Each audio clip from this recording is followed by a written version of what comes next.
So bigyan ko kayo ng tips guys para hindi pangitingnan yung harapan ng bahay nyo.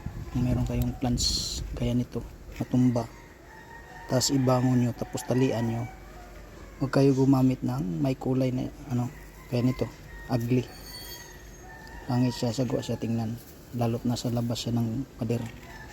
Ang gawin nyo, gumamit kayo ng nylon, hindi gaano kita ito. Ngayon tanggalin na to, itong straw, pangit itong straw, may tanggalin itong straw guys.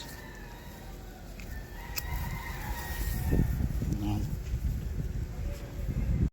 So yun guys, mapapansin nyo hindi nakita yung panali, to, nylon versus straw.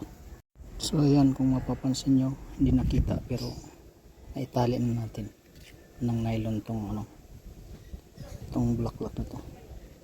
So pag tingnan parang nakatayo lang na walang tali.